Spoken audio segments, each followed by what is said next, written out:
What if these players in the NBA never had gotten injured the way that they did? It's a question fans ask all the time in sports.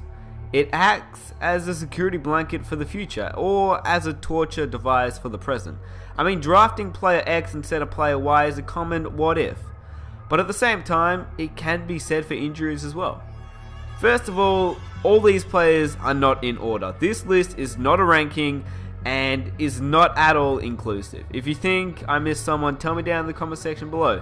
And while you're at it, leave a like on the video and tell me down below in the comment section what NBA video I should do next. Or you can also comment down below a what if scenario. Let's get into it.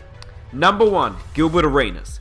Agent Zero had a pretty good NBA career. I mean, he had a brilliant start, although short-lived career in the NBA. He almost single-handedly made the Wizards into contenders, setting franchise records for most points in a game at 60 and most three-pointers in a career, while also gaining the NBA record for most points in a single overtime at 16. 2 seasons back-to-back where he averaged 29 points and 28 points per game. But then, as we all know, Gilbert Arenas had a huge amount of injuries, and the injuries that he got were pretty bad. And unfortunately, it slowed this brilliant talent down, and Arenas was never able to dominate games the way he used to again. Number 2, Yao Ming. From the moment Yao Ming set foot in America in 2002, the 7'6" center had been at mercy of a heavy frame and glass feet. Yao missed the 2009-2010 season with a stress fracture in his left foot. He decided to try the same operation that saved Ilgauskas from a premature retirement. Doctors placed screws in Yao's foot to help strengthen the cracked bone.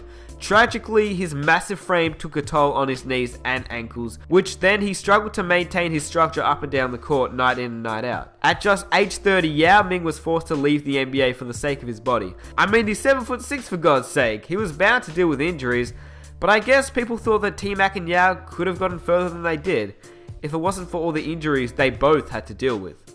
Number 3, Bill Walton. In the Book of Basketball, written by Bill Simmons, he writes the following about Walton. While you read this, let me tell you a little bit about Bill Walton. Despite his amazing talent for the game of basketball, Walton holds the record for the most games missed during an NBA career. He also never played all 82 games in a season. Walton won 2 NBA championships in his career, 1 MVP at age 24, and he only played 65 games that year, which is pretty crazy. He was one of the best passing big men, but his body just couldn't stay healthy. Walton's body handling the physical toll of the NBA is one of the biggest what-ifs in basketball. Number 4, Ralph Sampson. After the Houston Rockets made the 7'4" center the number 1 pick in the 1983 NBA draft, Sampson won the NBA Rookie of the Year and made it to the NBA All-Star team behind averages of 21 points and 11 rebounds per game. The following year, the Rockets used yet another number 1 overall selection on Hakeem Olajuwon, which actually could have been Michael Jordan, but yeah, if you guys want to watch a what if on Michael Jordan, I'll drop a link in the description. The Twin Towers tandem was meant to anchor Houston for years to come, but Sampson's body had other plans. Sampson did average 21 points and 11 rebounds through his first 3 NBA seasons, but then he averaged 15.6 points per game from 1986 to 1988, as knee and back problems began to take their toll. Many members of the NBA community thought that Sampson had a chance to become one of the best players of all time. After dominating in college ranks, he appeared poised to meet those expectations after 3 great seasons, but injuries derailed a very promising start to his career. Number 5, Penny Hardaway. Remember how Penny Hardaway was supposed to team up with Shaq O'Neal and rule the NBA landscape for a decade? I mean, it started out really promising. 2 years after the Magic's first ever finals appearance, O'Neal went to Hollywood to join the LA Lakers and Hardaway was left alone in the Magic. The league's dynasty in the making never came to full power, in large part because Hardaway endured one devastating knee setback after another. A surgery forced him to miss most of the 97-98 season, but he actually returned to action that year and played in the All-Star game, but quickly re-aggravated his knee, and yeah, each time Penny had surgery, each subsequent operation further destroyed his trademark explosiveness, which is actually a little bit like the next guy. Number 6, Derrick Rose. Now, I wasn't gonna put him in this list, and I know that some may disagree that he's actually in the list, but it's just crazy to me that he was the youngest MVP winner of all time, And how can he go from one of the top point guards, arguably the greatest player in 2011, to a player that is just slowly fading away? Once again, if you want to see a what if on Derrick Rose, I'll drop a link in the description. It's been 5 years and 3 knee surgeries since Derrick Rose became the youngest player to win an MVP, and it seems like we've had many players, even some careers, that have planned out since Rose was on top. But in saying that, he's continuing to show glimpses of his vintage bag of tricks. Honestly, I would love to see the old Derrick Rose back, and I'm hoping that Rose can come back next season and kill it. But sadly, I don't think he will. Number 7, Tracy McGrady.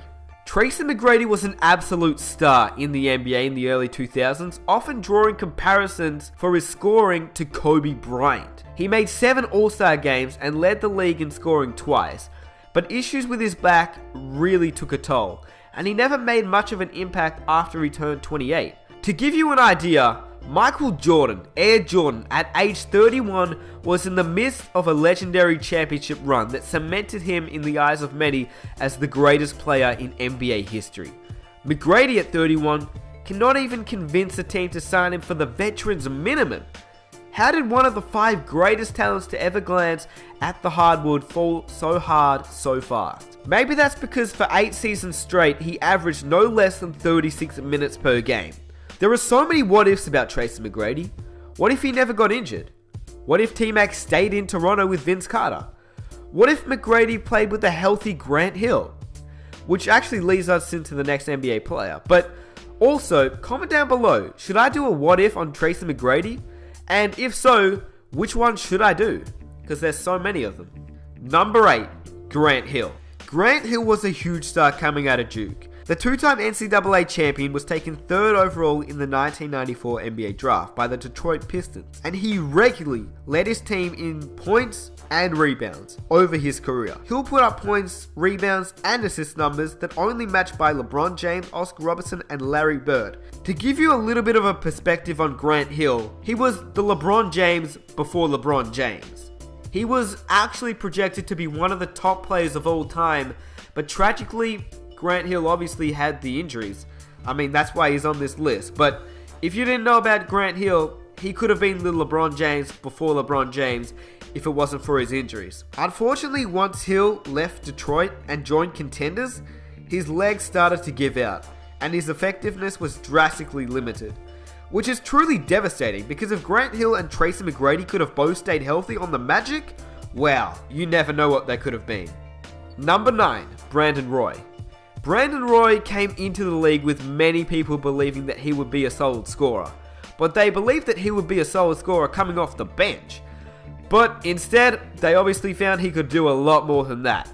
After being drafted by the Minnesota Timberwolves, Roy was immediately moved to the Trailblazers and played alongside LaMarcus Aldridge, who was actually the star in Portland. Brandon won Rookie of the Year in 2007, and it appeared that the league had its next greatest shooting guard. After making 3 All-Star games, the cartilage in his knees began to dwindle, and he struggled to garner the power in his legs that he needed to be effective. At just 27 years old, Brandon Roy retired from the NBA. He made a short comeback in attempt with Minnesota, the team that drafted him in 2012, but Roy only played in 5 games before needing another knee operation. And it's pretty sad that that's how his career played out. Number 10, Greg Oden. With hindsight, it's easy to blame the Portland Trailblazers front office for selecting Greg Oden ahead of Kevin Durant, but Oden's rare combination of size, athleticism, and basketball skill at the time was too good not to draft. And well, that's what the Blazers obviously thought. The sad thing is, the Blazers drafted Greg Oden, and they were looking so good. And I mean really good. Brandon Roy, LaMarcus Aldridge, a 20-year-old Nicholas Batum, and Greg Oden? I mean, that's a pretty solid 4 out of 5 guys. Unfortunately, injuries completely blew what this team could have become, with Roy and Oden constantly fighting injuries. Maybe this is another what-if scenario that you guys would like to see. Comment down below. It's also really sad because Oden wasn't one of those players like Kwame Brown or Anthony Bennett. He was a genuine big man that could play. He just had horrible injuries. If not for the injuries, Oden would have been a dominant NBA big man. Now, that is 1 to 10. Obviously, like I said before, this is not in order, And there are plenty of other players. Like some honorable mentions, I guess would have to be Sam Bowie, Andrew Bynum, Danny Manning, TJ Ford, Brad Daugherty, and probably Jay Williams. Now, yeah, if you guys have any players that you reckon should be in this list, comment them down below, and I would really appreciate it if you guys could drop a like on this video for the next what if scenario. And while you're at it, comment down below a what if scenario that you have down in the comment section below. If you're new to this channel, definitely hit that subscribe button for more what ifs and more videos to come. And without further ado, it's been your boy Nick Smith, and I'm out. Peace.